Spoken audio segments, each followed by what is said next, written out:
Hello বন্ধুরা, তো আজকের এই ভিডিওতে আমরা আলোচনা করব 50টি গুরুত্বপূর্ণ সায়েন্সের এমসিকিউ জিকে প্রশ্ন। তো এই 50টি প্রশ্ন আপকামিং যে ডাব্লিউবি গ্রাম পঞ্চায়েত তার জন্য খুবই গুরুত্বপূর্ণ হতে চলেছে। এছাড়াও রাজ্যের বিভিন্ন পরীক্ষা পিএসসি থেকে শুরু করে ডাব্লিউবিপি এছাড়াও সেন্ট্রালের বিভিন্ন পরীক্ষার জন্য এই 50টি প্রশ্ন খুবই গুরুত্বপূর্ণ। তো অবশ্যই তোমরা ভিডিওটা প্রথম থেকে শেষ পর্যন্ত দেখবে। আর এর আগে আমি ডাব্লিউবি গ্রাম পঞ্চায়েতের নিয়ে 30টি প্র্যাকটিস সেট বানিয়ে রেখেছি। তোমরা যদি সেই ভিডিওগুলি না দেখে থাকো অবশ্যই এই ভিডিও ডেসক্রিপশন বক্সে দেওয়া আছে, সেখানে গিয়ে তোমরা দেখে নেবে। আর অবশ্যই জানাবে যে এই 50টি প্রশ্নের মধ্যে কতগুলি প্রশ্নের উত্তর দিতে পারলে। তো চলো শুরু করি। তো দেখো, আজকে আমাদের প্রথম প্রশ্ন রয়েছে, ব্যাঙের হৃৎপিণ্ডে কয়টি প্রকোষ্ঠ থাকে? 2টি, 3টি, 4টি নাকি 5টি? আরেকটা কথা, যদি তোমরা উত্তরগুলি জেনে থাকো তো অবশ্যই আমার বলার আগে কমেন্ট বক্সে কমেন্ট করে জানিয়ে দেবে। তো দেখো, একের এখানের মধ্যে সঠিক উত্তর হয়ে যাবে অপশন বি, 3টি। তো ব্যাঙের হৃৎপিণ্ডে 2টি অলিন্দ এবং 1টি নিলয় নিয়ে গঠিত এই 3টি প্রকোষ্ঠ থাকে। নেক্সট প্রশ্ন দেখো রয়েছে, কেঁচোর প্রধান রেচন অঙ্গের নাম কি? কেঁচোর প্রধান রেচন অঙ্গের নাম কি? তো 2-এর এখানের মধ্যে সঠিক উত্তর হয়ে যাবে দেখো নেফ্রিডিয়া, অপশন বি হয়ে যাবে এখানে সঠিক উত্তর। তো কেঁচো তার দেহের প্রত্যেকটি খণ্ডে থাকা নেফ্রিডিয়ার মাধ্যমে রেচন কার্য সম্পন্ন করে থাকে। নেক্সট প্রশ্ন দেখো রয়েছে, পতঙ্গের প্রধান রেচন যন্ত্র কোনটি? নেফ্রিডিয়া, বৃক্ক, ম্যালপিজিয়ান নালিকা নাকি ক্লোরাগোজেন কোষ? তো 3-এর এখানের মধ্যে সঠিক উত্তর হয়ে যাবে দেখো ম্যালপিজিয়ান নালিকা, অপশন সি হয়ে যাবে এখানে সঠিক উত্তর। তো পতঙ্গ বা কীট পতঙ্গরা এই সূক্ষ্ম নালিকার সাহায্যে রক্ত থেকে বর্জ্য সংগ্রহ করে এই অন্ত্রে পাঠায়, যার এই পতঙ্গদের প্রধান রেচন যন্ত্রের নাম হচ্ছে ম্যালপিজিয়ান নালিকা। যাতে যে কোনোই পতঙ্গ হোক, মাছি থেকে মশা এছাড়াও মৌমাছি, সমস্ত প্রাণীর রেচন অঙ্গের নাম হচ্ছে ম্যালপিজিয়ান নালিকা।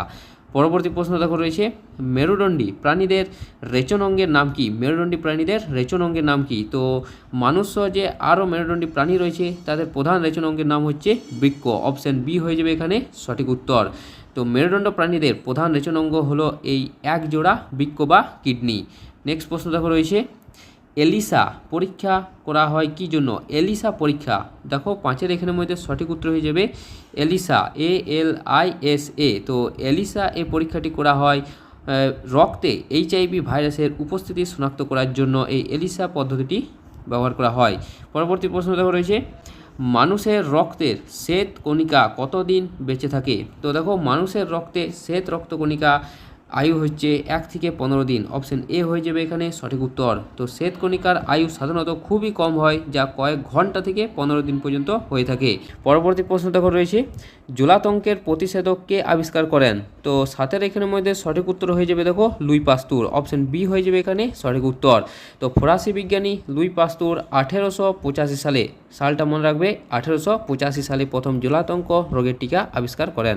পরবর্তী প্রশ্ন, মাথার খুলিতে কতগুলি হাড় রয়েছে? মাথার খুলিতে কতগুলি হাড় রয়েছে? তো দেখো 8-এর এখানের মধ্যে সঠিক উত্তর হয়ে যাবে 22টি, অপশন সি হয়ে যাবে এখানে সঠিক উত্তর। তো মাথার খুলি 8টি করটিকা এবং 14টি ফেসিয়াল হাড় নিয়ে মোট 22টি হাড় রয়েছে। নেক্সট প্রশ্ন দেখো রয়েছে আমাদের, কোন প্রাণী মুখ দিয়ে খাদ্য গ্রহণ ও মলত্যাগ উভয় করে থাকে? তো দেখো 9-এর এখানের মধ্যে সঠিক উত্তর হয়ে যাবে হাইড্রা, অপশন বি হয়ে যাবে এখানে সঠিক উত্তর। তো হাইড্রার দেহে একটি মাত্র ছিদ্র থাকার জন্য মুখ এবং পায়ু একই হয়ে থাকে এবং খাদ্য গ্রহণ থেকে শুরু করে মলত্যাগ সমস্ত ওই মুখ দিয়েই করে থাকে। পরবর্তী প্রশ্ন দেখো রয়েছে, কোথা থেকে সাইনোভিয়াল তরল নির্গত হয়? তো দেখো 10-এর এখানের মধ্যে সঠিক উত্তর হয়ে যাবে সাইনোভিয়াল পর্দা থেকে, অপশন বি হয়ে যাবে এখানে সঠিক উত্তর। তো অস্থি সন্ধিতে থাকা সাইনোভিয়াল মেমব্রেন বা পর্দা থেকে এই পিচ্ছিল তরল নিঃসৃত হয়। নেক্সট প্রশ্ন, হরমোন শব্দটি প্রথম ব্যবহার করেন কে? হরমোন শব্দটি প্রথম ব্যবহার করেন কে? তো 11-এর এখানের মধ্যে সঠিক উত্তর হয়ে যাবে বেলিস ও স্টার্লিং, অপশন বি হয়ে যাবে এখানে সঠিক উত্তর। 1905 সালে উইলিয়াম বেলিস এবং আর্নেস্ট স্টার্লিং প্রথম হরমোন শব্দটি ব্যবহার করেন।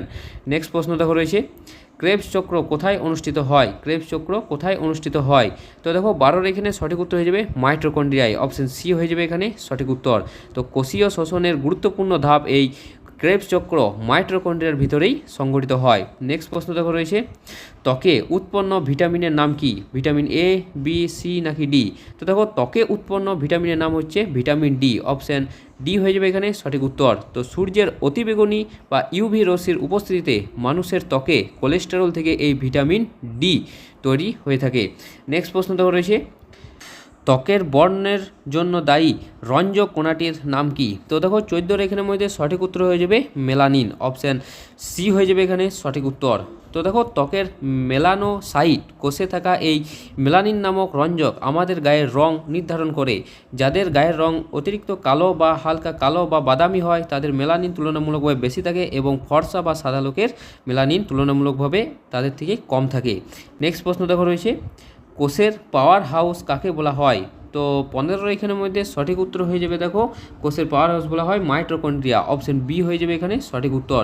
তো মাইটোকন্ড্রিয়া কোষের প্রয়োজনীয় সমস্ত শক্তি এটিপি উৎপন্ন করে বলে একে কোষের শক্তিঘরও বলা হয়ে থাকে। নেক্সট প্রশ্ন দেখো, এটিপি এর পুরো নাম কি? তো দেখো 16 এখানের মধ্যে সঠিক উত্তর হয়ে যাবে option A adenosine triphosphate, option A হয়ে যাবে এখানে সঠিক উত্তর। এটি কোষে শক্তির আধার হিসেবে কাজ করে এবং জৈবনিক কাজে শক্তি যোগায়। নেক্সট প্রশ্ন দেখো রয়েছে, রক্তকণিকাবিহীন রক্তকে কি বলা হয়ে থাকে? তো রক্তকণিকাবিহীন রক্তকে বলা হয় প্লাজমা, অপশন বি হয়ে যাবে এখানে সঠিক উত্তর। তো রক্তের জলীয় অংশ থেকে রক্তকণিকা বাদ দিলে যা অবশিষ্ট থাকে তা প্লাজমা বা রক্ত রস বলা হয়ে থাকে। নেক্সট প্রশ্ন দেখো রয়েছে, মানুষের দেহে সর্বাধিক পরিমাণে যে মৌলটি থাকে তার নাম কি? কার্বন, হাইড্রোজেন, নাইট্রোজেন নাকি অক্সিজেন? তো 18 দেখো এখানের মধ্যে সঠিক উত্তর হয়ে যাবে অপশন ডি অক্সিজেন। মানবদেহের মোট ভরের প্রায় 65% অক্সিজেন দিয়ে গঠিত। নেক্সট প্রশ্ন দেখো রয়েছে, জীববাসের বয়স নির্ণয় করতে কোন পদ্ধতি ব্যবহার করা হয়? তো জীববাসের বয়স নির্ণয় করার জন্য কার্বন ডেটিং পদ্ধতির ব্যবহার করা হয়, অপশন এ হয়ে যাবে এখানে সঠিক উত্তর। তো কার্বন 14 আইসোটোপের তেজস্ক্রিয়তা পরিমাপ করে প্রাচীন জীববাসের বয়স বের করা হয়ে থাকে। নেক্সট প্রশ্ন রয়েছে, কোন প্রাণীর লোহিত কণিকায় নিউক্লিয়াস থাকে না? তো 20 দেখো এখানের মধ্যে সঠিক উত্তর হয়ে যাবে লোহিত কণিকায় নিউক্লিয়াস থাকে না মানুষের, অপশন সি হয়ে যাবে এখানে সঠিক উত্তর। তো মানুষের মতো স্তন্যপায়ী প্রাণীদের পরিণত লোহিত রক্তকণিকায় অক্সিজেন পরিবহনের সুবিধার জন্য এই নিউক্লিয়াস থাকে না। নেক্সট প্রশ্ন রয়েছে, দেখো মানুষের সবচেয়ে ছোট পেশি কোনটি? তো দেখো মানুষের সব থেকে ছোট পেশির নাম হচ্ছে স্টেপিডিয়াস, অপশন বি হয়ে যাবে এখানে সঠিক উত্তর। তো স্টেপিডিয়াস এটি মূলত কানের ভিতরে অবস্থিত এবং সবচেয়ে ছোট হাড় স্টেপিস, মনে রাখবে সবথেকে ছোট হাড়ের নাম হচ্ছে স্টেপিস, এর সাথে যুক্ত থাকে। নেক্সট প্রশ্ন দেখো রয়েছে, মানুষের সবচেয়ে বড় পেশি কোনটি? তো মানুষের সব থেকে বড় পেশির নাম হচ্ছে গ্লুটিয়াস ম্যাক্সিমাস, অপশন বি হয়ে যাবে এখানে সঠিক উত্তর। এটি নিতম্বে অবস্থিত মানবদের সবচেয়ে বড় এবং শক্তিশালী পেশি এই গ্লুটিয়াস ম্যাক্সিমাস। নেক্সট প্রশ্ন দেখো, মানুষের সবচেয়ে দীর্ঘ অস্থির নাম কি? তো 23 এখানের মধ্যে সঠিক উত্তর হয়ে যাবে দেখো ফিমার, অপশন সি হয়ে যাবে এখানে সঠিক উত্তর।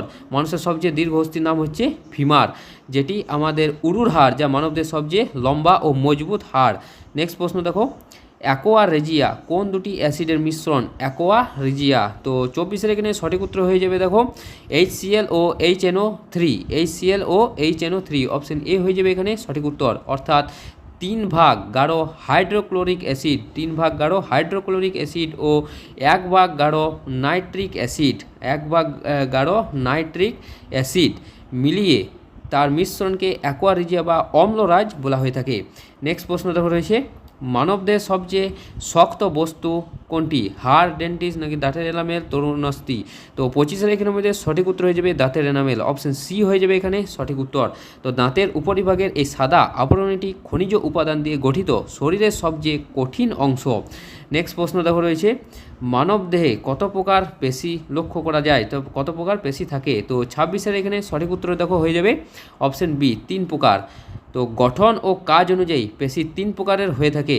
1 নম্বর হচ্ছে ঐচ্ছিক পেশি, 2 নম্বর হচ্ছে অনৈচ্ছিক পেশি এবং 3 নম্বর হচ্ছে হৃদ পেশি, মনে রাখবে 3টি। নেক্সট প্রশ্ন দেখো রয়েছে, মানবদের ফ্লেক্সর পেশির উদাহরণ কি? মানবদের ফ্লেক্সর পেশির উদাহরণ কি? তো এইখানে সঠিক উত্তর হয়ে যাবে দেখো অপশন বি বাইসেপস, বি হয়ে যাবে এখানে সঠিক উত্তর। তো ফ্লেক্সর পেশি হচ্ছে দুটি অস্থিকে কাছাকাছি নিয়ে আসতে সাহায্য করে, যা অঙ্গকে ভাঁজ করতে সাহায্য করে।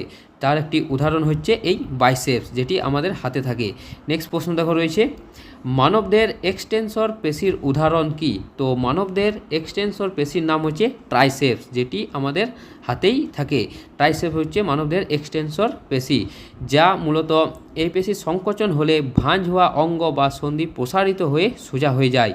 নেক্সট প্রশ্ন দেখো রয়েছে মানবদেহের এডাক্টর পেশির উদাহরণ কি? তো 29-এর দেখো এখানে সঠিক উত্তর হয়ে যাবে এডাক্টর লঙ্গাস, অপশন এ হয়ে যাবে এখানে সঠিক উত্তর। এই পেশি দেহের কোনো অঙ্গকে শরীরের মূল অক্ষের কাছে আনতে সাহায্য করে থাকে। নেক্সট প্রশ্ন দেখো রয়েছে মানবদেহে কত জোড়া সুষুম্না স্নায়ু রয়েছে? তো 30-এর দেখো এখানের মধ্যে সঠিক উত্তর হয়ে যাবে 31 জোড়া। অবশ্যই তোমরা এই প্রশ্নটা মনে রাখবে। তো মানবদেহে মেরুদণ্ড বা সুষুম্না কাণ্ড থেকে মোট 31 জোড়া স্নায়ু দেহের বিভিন্ন অংশে ছড়িয়ে পড়ে। নেক্সট প্রশ্ন মস্তিষ্কের আবরণের নাম কি? তো দেখো 31-এর এখানে সঠিক উত্তর হয়ে যাবে মেনিনজেস, অপশান বি হয়ে যাবে এখানে সঠিক উত্তর। তো মেনিনজেস হলো একটি 3 স্তর বিশিষ্ট পর্দা যা মস্তিষ্ক ও সুষুম্নাকাণ্ডকে রক্ষা করে থাকে। নেক্সট প্রশ্ন দেখো রয়েছে মস্তিষ্কের গহ্বরে যে তরল থাকে তাকে কি বলা হয়ে থাকে? তো 32-এর দেখো এখানের মধ্যে সঠিক উত্তর হয়ে যাবে cerebrospinal fluid, option C হয়ে যাবে এখানে সঠিক উত্তর। তো মেনিনজেস হলো, তো সংক্ষেপে একে CSF বলা হয়, যা মস্তিষ্ককে পুষ্টি দেয় এবং আঘাত থেকে বাঁচায়, এই সেরিব্রো স্পাইনাল ফ্লুইড। পরবর্তী প্রশ্ন দেখো রয়েছে চোখে প্রবিষ্ট আলোর পরিমাণ নিয়ন্ত্রণ করে কোন অংশ? তো 33-এ দেখো এখানের মধ্যে সঠিক উত্তর হয়ে যাবে আইরিস, অপশান সি হয়ে যাবে এখানে সঠিক উত্তর। তো আইরিস তারারন্ধ্রের আকার ছোট বড় করার মাধ্যমে চোখের ভিতরে আলোর প্রবেশকে নিয়ন্ত্রণ করে থাকে। নেক্সট প্রশ্ন রোডোপসিন কোথায় থাকে? তো দেখো 34-এর এখানে সঠিক উত্তর হয়ে যাবে রড কোষে, অপশান বি হয়ে যাবে এখানে সঠিক উত্তর। তো রড কোষে রোডোপসিন নামক রঞ্জক থাকে যা আমাদের মৃদু আলোয় দেখতে সাহায্য করে এই রড কোষ, এবং কোন কোষ মূলত আমাদের উজ্জ্বল আলোয় দেখতে সাহায্য করে এই কোন কোষ, মনে রাখবে এই দুটো কোষের নাম।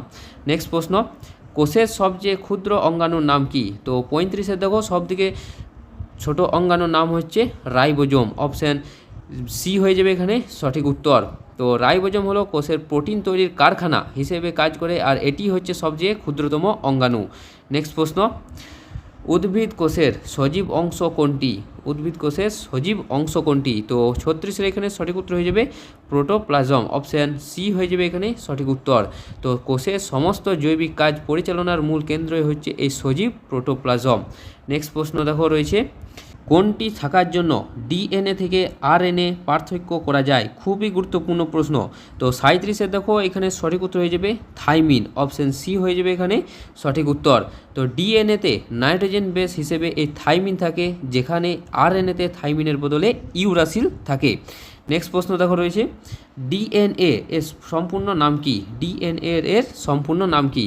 তো এইখানে সঠিক উত্তর হয়ে যাবে deoxyribo nucleic acid, option A হয়ে যাবে এখানে সঠিক উত্তর। Deoxyribo nucleic acid, option A হয়ে যাবে এখানে সঠিক উত্তর। এখানে তোমরা বানানগুলো ভালো করে দেখবে। তো এখানে সঠিক উত্তর অপশান এ হয়ে যাবে এখানে সঠিক উত্তর। নেক্সট প্রশ্ন মানবদেহের স্বাভাবিক তাপমাত্রা কত? তো দেখো মানবদেহের স্বাভাবিক তাপমাত্রার পরিমাণ হচ্ছে option C 98.6 degree Fahrenheit, 98.6 degree Fahrenheit, এবং সেলসিয়াসে স্বাভাবিক তাপমাত্রা হচ্ছে 37 ডিগ্রি সেলসিয়াসের কাছাকাছি। নেক্সট প্রশ্ন দেখো রয়েছে রক্তের লাল রং কোন পদার্থের জন্য হয়ে থাকে? তো রক্তের লাল রং এটি মূলত হয়ে থাকে দেখো অপশান বি হিমোগ্লোবিনের জন্য, অপশান বি হয়ে যাবে এখানে সঠিক উত্তর। তো হিমোগ্লোবিনে আয়রন বা লোহা থাকার জন্য একে রক্তকে লাল দেখায়। পরবর্তী প্রশ্ন দেখো উদ্ভিদের খাদ্য প্রস্তুতির প্রক্রিয়াকে কি বলা হয়ে থাকে? তো 41-এ দেখো সঠিক উত্তর হয়ে যাবে এখানে সালোক সংশ্লেষ, অপশান সি হয়ে যাবে এখানে সঠিক উত্তর। তো ক্লোরোফিল নামক রঞ্জকটি সূর্যালোক শোষণ করে এবং পাতাকে সবুজ দেখায়। নেক্সট প্রশ্ন দেখো রয়েছে সবুজ উদ্ভিদের সবুজ বর্ণের জন্য কোন রঞ্জক দায়ী? তো সবুজ উদ্ভিদের সবুজ বর্ণের জন্য দায়ী রঞ্জকের নাম হচ্ছে ক্লোরোফিল, অপশান সি হয়ে যাবে এখানে সঠিক উত্তর। তো ক্লোরোফিল নামক রঞ্জকটি সূর্যালোক শোষণ করে এবং পাতাকে সবুজ দেখায়। পরবর্তী প্রশ্ন দেখো মানুষের দেহে মোট কত জোড়া করোটি স্নায়ু থাকে? তো 43-এর এখানে সঠিক উত্তর হয়ে যাবে দেখো 12 জোড়া, অপশান সি হয়ে যাবে এখানে সঠিক উত্তর। তো এই স্নায়ুগুলি সরাসরি মস্তিষ্ক থেকে উৎপন্ন হয়ে শরীরের বিভিন্ন অঙ্গে ছড়িয়ে পড়ে। নেক্সট প্রশ্ন রক্ত জমাট বাঁধতে সাহায্য করে কোন ভিটামিন? তো রক্তকে জমাট বাঁধতে সাহায্য করে দেখো ভিটামিন কে, অপশান সি হয়ে যাবে এখানে সঠিক উত্তর। ভিটামিন কে রক্ত তঞ্চনকারী প্রোটিন তৈরি করে এবং রক্তপাত বন্ধ করতে সাহায্য করে থাকে। নেক্সট প্রশ্ন ইনসুলিন হরমোন নিঃসৃত হয় কোন গ্রন্থি থেকে? তো 45-এর দেখো এখানে সঠিক উত্তর হয়ে যাবে অপশান বি, অগ্নাশয় থেকে ইনসুলিন হরমোন ক্ষরিত হয়। অগ্নাশয়ের আইলেটস অফ ল্যাঙ্গারহার্সের বিটা কোষ থেকে এই ইনসুলিন হরমোন ক্ষরিত হয়। নেক্সট প্রশ্ন, মানবদেহের বৃহত্তম অঙ্গ কোনটি? যকৃৎ, মস্তিষ্ক, ত্বক নাকি ফুসফুস? তো দেখো এখানে সঠিক উত্তর হয়ে যাবে ত্বক, অপশান সি হয়ে যাবে এখানে সঠিক উত্তর। তো ত্বক আমাদের পুরো শরীরকে আবৃত করে রাখে এবং বাইরের আঘাত থেকে রক্ষা করে থাকে। নেক্সট প্রশ্ন দেখো রয়েছে, রক্তের তরল অংশকে কি বলা হয়ে থাকে? তো দেখো রক্তের তরল অংশকে বলা হয়ে থাকে মূলত প্লাজমা, অপশান বি হয়ে যাবে এখানে সঠিক উত্তর। তো রক্তের প্রায় 55% হলো এই ঈষৎ হলুদ বর্ণের জলীয় অংশ, যাকে প্লাজমা বলা হয়ে থাকে। নেক্সট প্রশ্ন রয়েছে, উদ্ভিদ কোষে শক্ত কোষ প্রাচীরের প্রধান উপাদান কি? তো 48-এ দেখো এখানে সঠিক উত্তর হয়ে যাবে সেলুলোজ, অপশান বি হয়ে যাবে এখানে সঠিক উত্তর।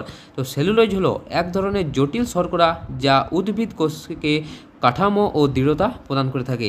নেক্সট প্রশ্ন দেখো রয়েছে, মানবদেহে রক্ত পরিশোধনের কাজ করে কোন অঙ্গ? তো 49-এ দেখো এখানে সঠিক উত্তর হয়ে যাবে বৃক্ক, অপশান বি হয়ে যাবে এখানে সঠিক উত্তর। বৃক্ক রক্ত থেকে বর্জ্য পদার্থ ছেঁকে নিয়ে তা মূত্র হিসেবে শরীর থেকে বের করে দেয়। নেক্সট প্রশ্ন দেখো রয়েছে, জীববিজ্ঞানের জনক কাকে বলা হয়? তো 50-এর দেখো এখানে সঠিক উত্তর হয়ে যাবে অ্যারিস্টটল, অপশান বি হয়ে যাবে এখানে সঠিক উত্তর। গ্রিক দার্শনিক অ্যারিস্টটল প্রথম বিজ্ঞানসম্মতভাবে জীবজগৎ নিয়ে গবেষণা ও শ্রেণীবিন্যাস করে বলে একে জীববিজ্ঞানের জনক বলা হয়। তো বন্ধুরা এই ছিল আমাদের 50টি গুরুত্বপূর্ণ সায়েন্সের জিকে প্রশ্ন। আশা করি ভিডিওটা ভালো লেগেছে তোমাদের কাছে।